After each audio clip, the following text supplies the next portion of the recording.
Who taught you how to do this stuff? You, all right? I learned it by watching you. Okay, so like, okay, that's the path for me and you, and assuming a grown person who's probably in their middle ages. But we both have children, and it's both apparent, we've got some well, I guess I can say pediatric for one more year until my daughter turns 18 next year, which, oh my God. So now you're like, great, okay, I got me fixed up, sort of, on the path. How do I get my child fixed up? And in general, it's the same steps, right? But children, they might want to wait to diagnose a child until they approach puberty or after, and especially with humans born with uteruses, right? Customarily, it was problematic to diagnose in the past, I've heard, based on what Luna has told me, and I haven't really read a lot about pediatrics, but pre-adolescent children, they might have like normal joint hypermobility, but like have no health concerns. And I fucked all that up. Blah. You want to start over? Did I fuck that up or not? I don't know. You said that. Well, I can work with it then. I can fix it. Okay. Just leave it. We'll just leave it. That was funny. We'll just leave it. I'll do like a cool like remix. Okay. So yeah, so you might have they like to wait till they're older just to make sure there are other complications, because a lot of kids are bendy. I mean, you've seen kids are floppy.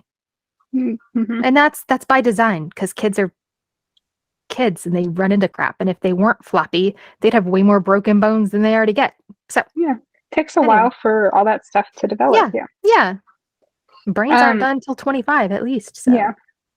Now this approach is being examined. There's actually research going on right now on I knew you would know more adolescents. Stuff.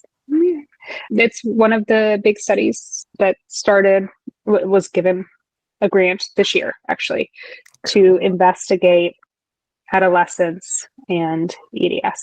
So better practice might be, we're screening for hypermobility regularly in peds before the age of 12, before the usual onset of puberty. Just add it in with that eye and ear test at school. Just throw it in there. But when there's a family history or an obvious developmental type concern or a comorbidity, we want to be a little more proactive and not necessarily wait for adolescence that makes sense. Complete. Yeah. So recognizing early warning signs provides the best opportunity to be proactive in preserving, our health.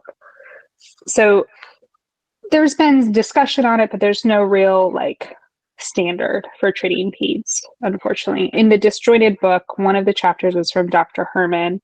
Dr. Herman says a child who has chronic dislocations or some of the other symptoms of EDS, such as dysautonomia, which is like POTS, for example, or chronic pain, should be evaluated.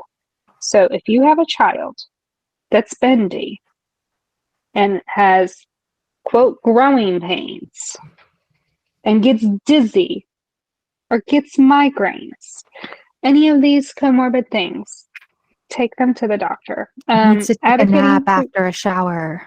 Yes. That's a big one. Yeah. Oh, gosh. Or avoids showers. I had to take or avoids showers because it's hard. I had to take a break from my shower today. Yeah. Literally, I got out and I had to get back in. Anyhow, that's aside. But advocating for your child in this journey of diagnosing a cause of hypermobility comes with kind of a different set of challenges. Okay. So, well, you have some hope there, because what's encouraging is they are studying it, but there's still going to be some challenges. And so if you have the Disjointed book, what I'm about to tell you in chapter 33. Okay. So what you need to know, as we said earlier, medical professionals, they might not be aware of hypermobility and EDS. Okay. You're going to have education challenges. You might need to advocate for your child in the school setting. We talked in our first episode, Luna's daughter they're not using lockers. And so they have these big backpacks they have to lug around. My daughter is in high school and has a crazy schedule, and it's got stairs and it's like a giant building, and she has 3 minutes to get like upstairs from one end of the building to the other end of the building, and it's like with lots of stairs and walking. So I'm looking to get her like a pass.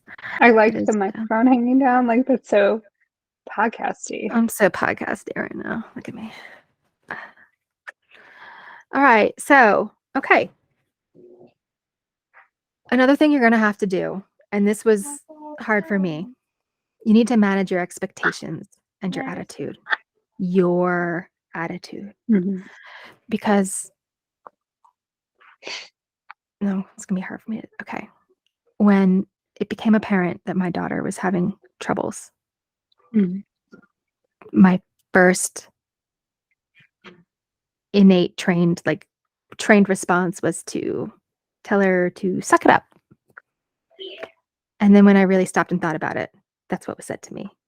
And so I stopped that. So it's going to be hard because you're going to might catch yourself doing it. It's ingrained in you. If that's how your pain was, if that's how people responded to your issues, it's in there and you may not even know it. Okay.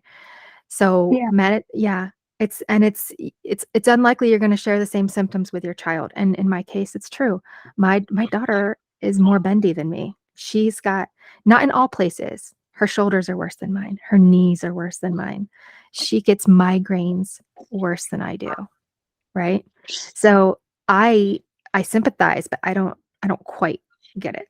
So it's gonna be hard. And like, again, we also have the neurodivergence challenges of communication. So just be kind to yourself, be kind to your kid. It all sucks. So, and that's kind of, it's hard and it gets easier the more you practice. Another thing you're going to have to be concerned with is your family. You might have people in your family who think you're babying your child, who think you're spoiling your child, who think your child is a hypochondriac and that you're a hypochondriac and all of this is made up and your parents did it just fine. And why do you be prepared for that? If you don't experience that, I'm very happy for you. But you also need to make sure that even if they're if they're not just be careful what positions you put your child in if they're not Learned that supported. lesson in a very hard way recently. Yeah. Yeah. And that same thing applies to extended family too. Depending on the age of your child, like I don't have to worry with my daughter. I kind of want to be my daughter when I grow up. She's so much more badass What than would I ever. Carolyn do? She is my cousin's life coach. My cousin, who's only 1 year younger than me, when my daughter was 11, my daughter gave her some advice, and my cousin looked at her and was like, "You're my life coach now. I don't care that you're 11." And My kid is wiser beyond her years in some ways too. yeah. So, but so she's older. So she's gotten better at advocating for herself as she's gotten older. She's very, and I think that's, I'm going to toot my own horn here. I think that's a little bit because I gave her permission to do that. Give her a safe place. Permission I never had. I mean,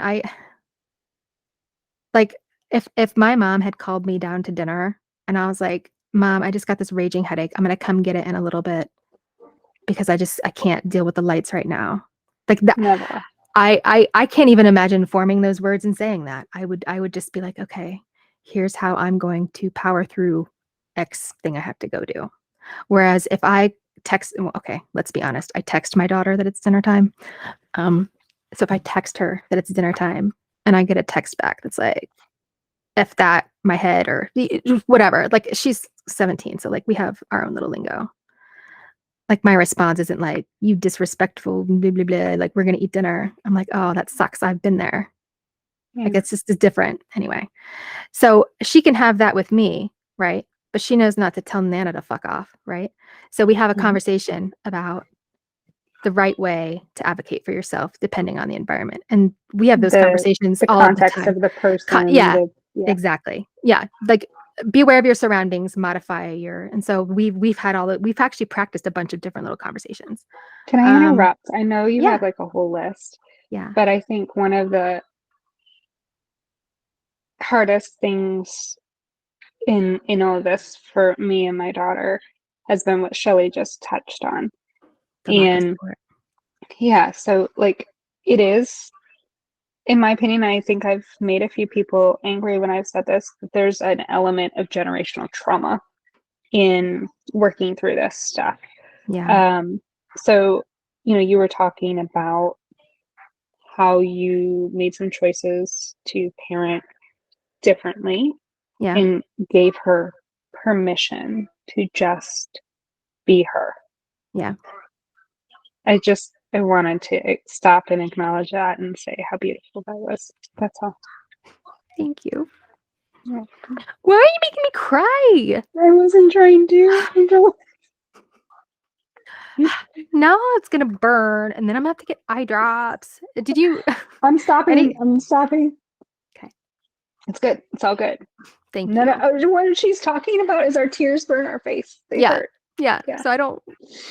We suck back tears. It's important to feel things, but we suck back tears because it hurts. Because I don't want to Physically. feel the pain of the tears. Yeah. I'm sorry. Feel the emotions. Don't feel the burn. Yeah. Yeah. Whew. Anyway, thank you for that. Feeling the feelings. All right. Thank you for that. All right, back to the list. Okay.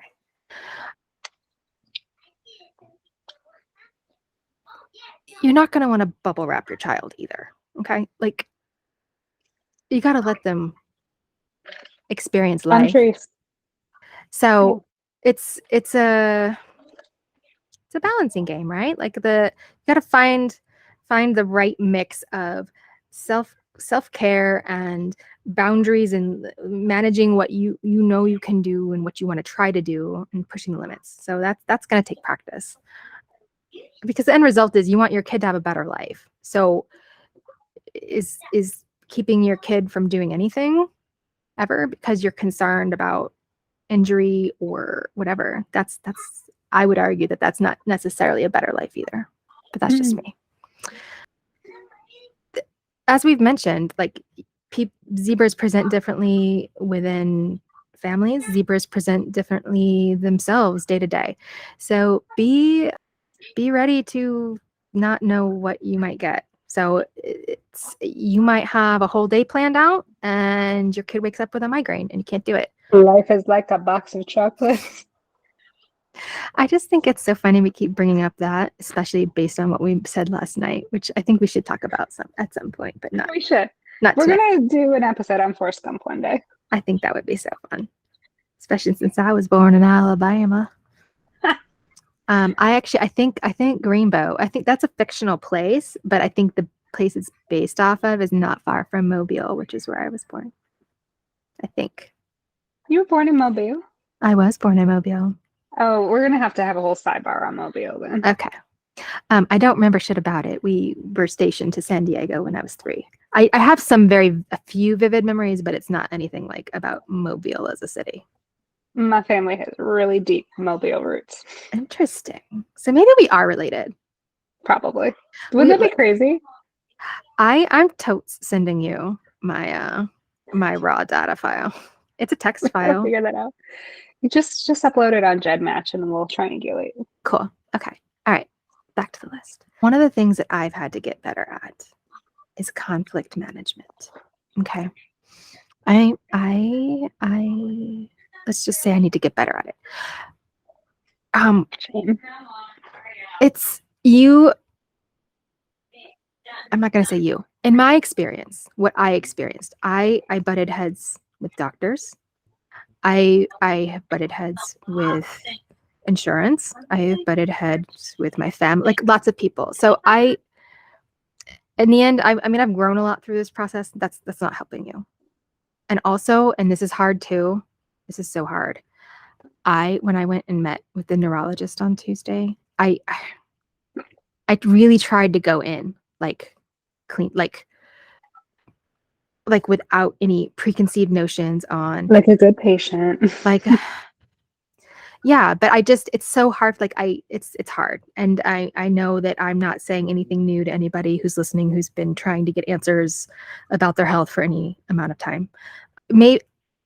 I've done some work on how to approach, to be less I don't want to use the word abrasive because I personally don't think I'm abrasive, but I've been told I'm abrasive. So I've been told repeatedly that I'm intimidating.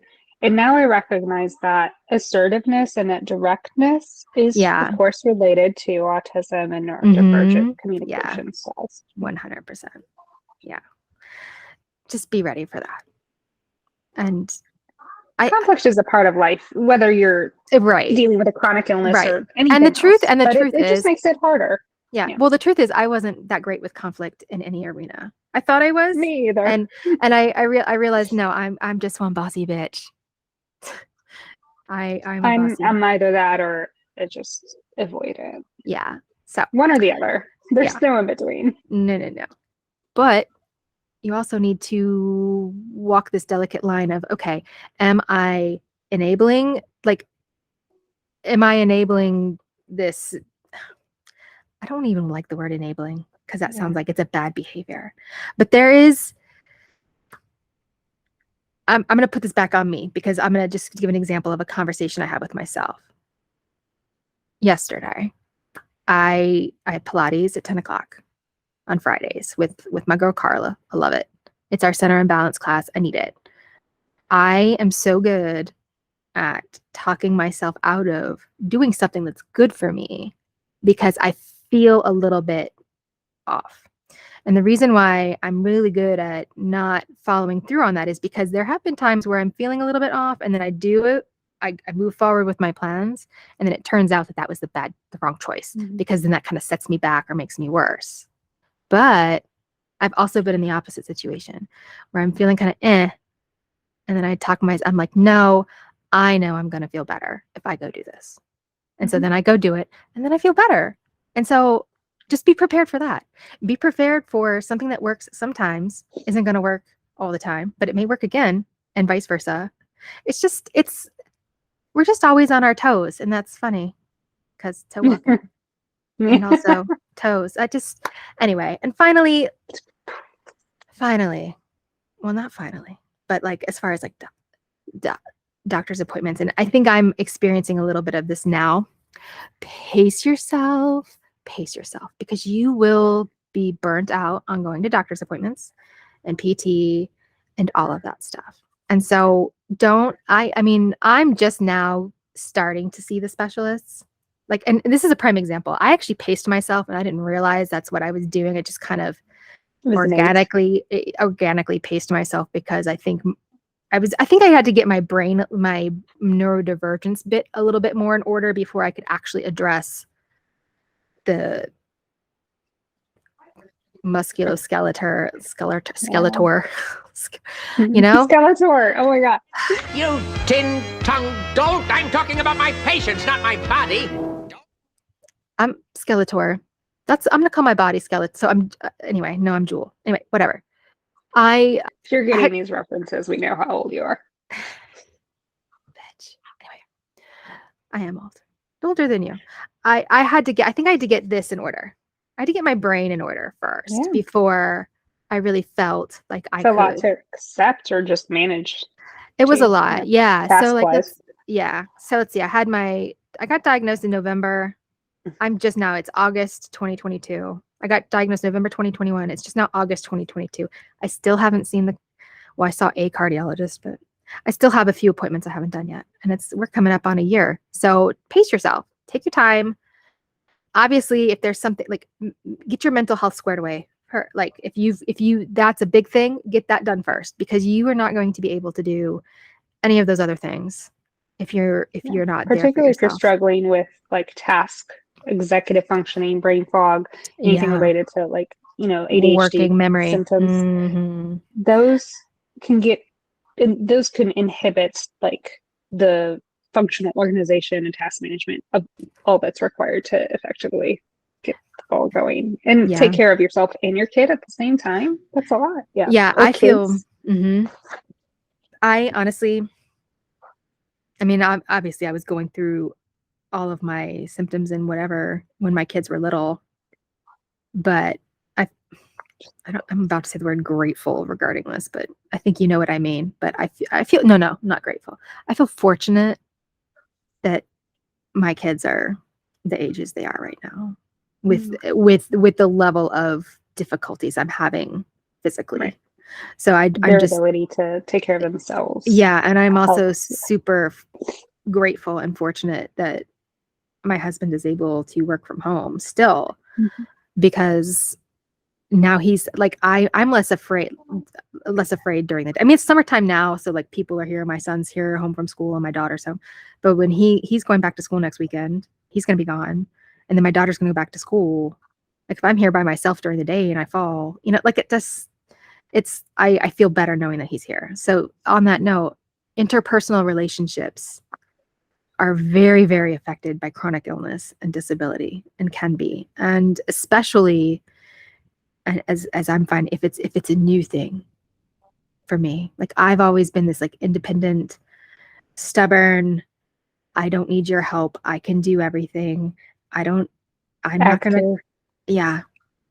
And so that's what we're facing. And actually, after I get a few more of these like diagnostics done, and I could just be dealing with EDS and like it's comorbid friends, or I could be dealing with something a little worse. Yeah.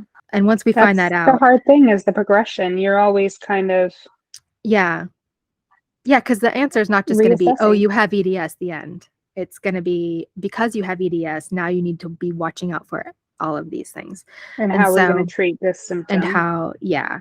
And so once we know more next week, I think, I mean, Alec and I have already been talking about finding a couples counselor, not because there's anything, like honestly, the autism diagnosis was like chef's kiss on like fixing the issues we had with our relationship, because once that was solved, like everything kind of like locked back into place from when we first met. And it was like, it's not perfect, but I'm the happiest I've been in my marriage since like I first got married.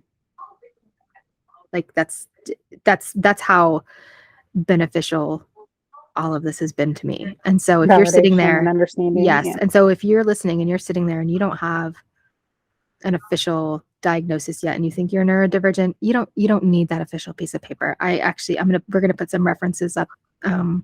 There's a whole guide from the University of Washington that has information on self-diagnosis and whether even seeking a formal diagnosis is for you. And I'm a little off topic here, but I think it's important because of the unsupported neurodivergence inhibits taking care of ourselves and our family. Correct. And because of the comorbidity between connective tissue disorders and neurodivergence, if you've got some other social piece that's super not making sense in your life, and it's always with a lot of anxiety and depression that doesn't seem to respond to medications.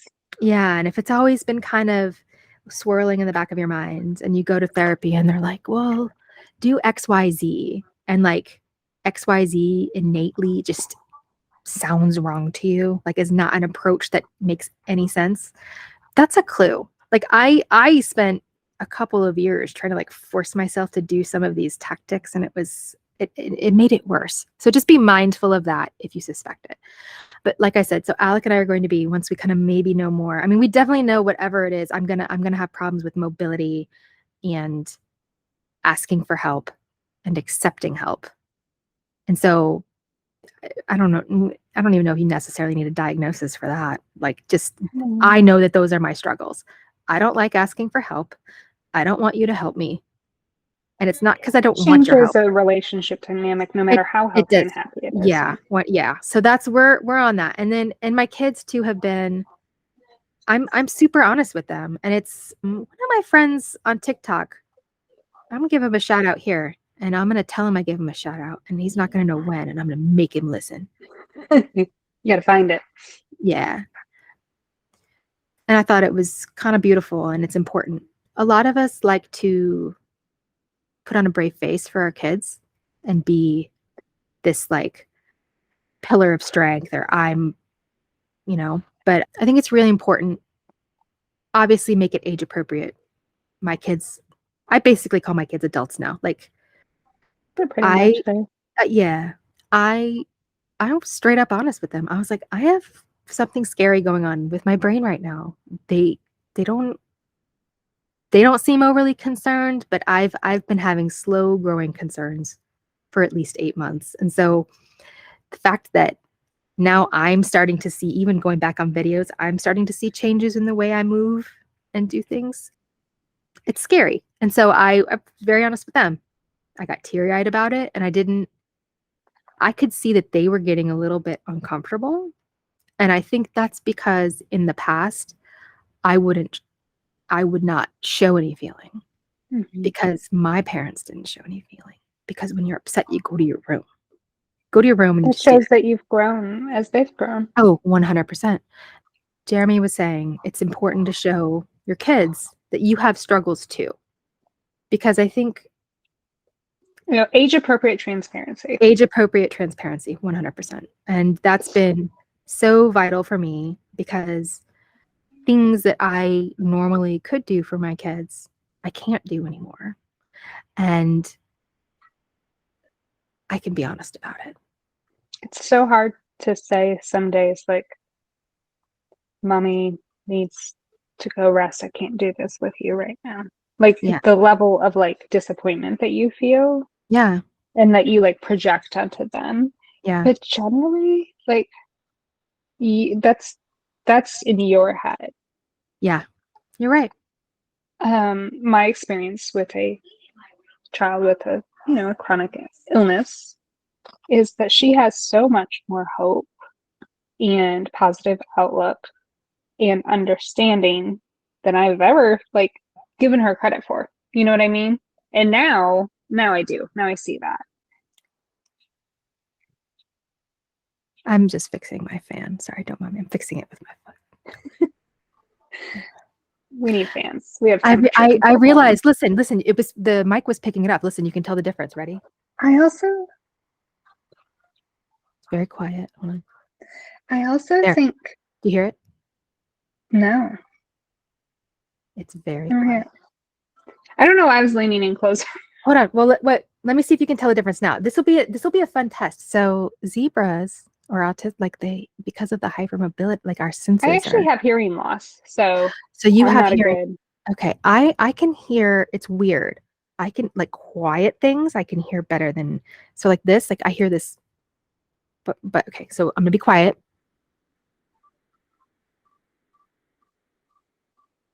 And now it's gone. I heard absolutely nothing. Okay, so this will be an interesting test too. Maybe we'll make it a little. So quiz. I have, which is common in certain connective tissue disorders, and I should be transparent. I have two connective tissue disorders that are known with hearing loss. I have sensorineural hearing loss, so I struggle with higher pitches, and I also have auditory processing delay, which is neurological in its cause. It's related to autism. So it's a brain delay. You can see like I'm talking in a delay trying to explain it. It takes a moment longer for auditory stimulation to process in my brain. For a long time, my parents thought I had the early hearing loss that a lot of people in my family went deaf early. Oh, okay. So they thought I was going deaf. They go test me and they're like, she's fine. Now I actually am just going deaf too. But Yeah. That's unfortunately kind of common in EDS is sensorineural hearing loss. Yeah. I only sometimes am hard of hearing because I have wax problems, which is also common. I've heard. Yeah. Did you know that your wax is different texture based on your ethnic origins? I didn't know it was based on ethnic origins. Well, like people with that are of Asian descent or Native American descent have a different type of earwax. So do you have a wet or flaky earwax? I have the wet, the sticky. Yeah. And yours is the flaky, right? Mm-hmm. Yeah. Just kind of comes out. Crazy. So unless I have like an infection and then I right. problem, but, yeah. So anyway, all of that was just to say, it's gonna interpersonal relationships are going to be affected too. Well, I made a TikTok about this last night, but I have auditory processing issues too, but my brain is so far ahead of everything, and so I will sometimes still I'm be going to saying, interrupt you because I know what you're going to say. what am I going to Is say? that what? No, I'm saying that's an example of it. Oh, well, there's that, but also I feel like sometimes I'm like a computer program. Like once you hit go, it's got to complete all of the checks, right? So even if I'm like in the middle of talking and you answer me and I know it, I hear it, I'm gonna still be like blah, blah, blah, blah, blah, blah, like I'm saying on this track. I until cannot it get off this track. until it repeats, and they'll be like, well, you didn't have to keep talking, and see, and that'll cause a fight, right? So the they would be like, weird dialogue back and forth. We don't right, follow neurotypical communication patterns. Yeah. right. And so like that used to be a source of tension. Like it would be like, I I just still have that freaking, problem. yeah. And so but I catch myself doing it too. Like, but now that we've gotten awareness, it's getting better. It's like It does. Once you're aware of yeah. it, it answers like some of those questions you have within yourself of like, why am I being perceived this way? Because it does not align with intention. Correct. Right. Yeah. Anyhow, for neurodivergent concerns or bendy concerns, diagnosing children has its own set of difficulties and challenges in managing it. But diagnosing children in general with a hypermobility type of disorder, connective tissue issue is just difficult because their skeletal system is not fully finished developing. And it can be difficult for clinicians to spot the warning signs, especially if they're not screening or asking questions, doing different types of exams. So they may struggle to see, well, is this child just excessively, bendy in comparison to other children, and is it a problem? It's unlikely that a child is given a formal diagnosis of HSD or HEDS until a child reaches their teens or even adulthood. Even if it's identified, it's just unlikely that diagnosis becomes formal until a more clear history and progression is established. In the meantime, if a child is struggling with pain or other problems, your child's pediatrician or primary care provider can refer you to a specialist to help manage and support any of the symptoms that need care. So like a lot of kids and teens may need help with physiotherapy, regular PT, OT, podiatry, occupational therapy, mental health, being evaluated for a neurodevelopmental disorder, as in Expensive. Yeah, all this. Oh yeah, it is expensive. Like yes. I'm doing the math of copays and all that in my head. Oh my God. If I told you how much I spent last year in healthcare, I would believe it. And I know I am it's a huge poor number. because of my healthcare costs. Yes. Oh. It's financially debilitating as an American to have a chronic illness and then have a child have a chronic illness. Yeah. Besides the financial and medical concerns, additional support and accommodations, like we've mentioned, at your child's school would be needed, and your primary care doctor can help you with that. There's official forms and paperwork to be done. And I do recommend, I went through that process last year with Evelyn before she went into middle school. I recommend if your child is undergoing the process of a diagnosis or you're exploring that in process at these ages of transition, I would encourage you in the United States to go ahead and work on accommodations such as IEPs and 504 plans before they go into middle school. Evelyn didn't even yet have the EDS diagnosis, and they did that for hypermobility syndrome and migraine because she was, they were practically applying her rights and giving her accommodations in elementary school, and we didn't have much resistance. They were actually really supportive and really great and helpful that's great. towards her. But in middle school, things change. Yeah. So it's nice to have those things in place. And, kids present with different symptoms. A lot of them present with, we talked about the GI symptoms, abdominal pain, growing pains. So they may be a little more vague in symptoms before like clear issues develop. And we talked about, go ahead and get yourself the mental health support that you need. But I think my perception is that a lot of us did not get early intervention and support with neurodivergence and mental health that was, or if we did, maybe it wasn't appropriate because it wasn't It was the wrong informed in terms of, diagnosis. it wasn't informed in terms of the full picture. It's important that children that have a chronic illness are with a therapist or mental health support that is aware of neurodivergence and how, therapeutic approaches that are different, but also children with chronic pain and chronic illness need a different kind of support. Trauma-informed care is more applicable, unfortunately. I hate to say it that way, but they have other like concerns that present that seem psychiatric or neurodevelopmental hyperactivity, inattention, dyspraxia, autism signs, sleep and food issues, emotional problems, hypersensitivity, anxiety, emotional dysregulation type things. But earlier identification will help, with earlier, I want to say intervention, but not that connotation that's negative. I know what but you mean. Support. So but it I'll can give an prevent example. Like, progression. Yeah. Well, here's an example. And this isn't regarding joint, like hypermobility. If I had gotten better support or awareness, now granted, back in my time, the knowledge wasn't necessarily there, but let's just say it was like now, right? Like say that knowledge was there back when I was this age, like your daughter's age.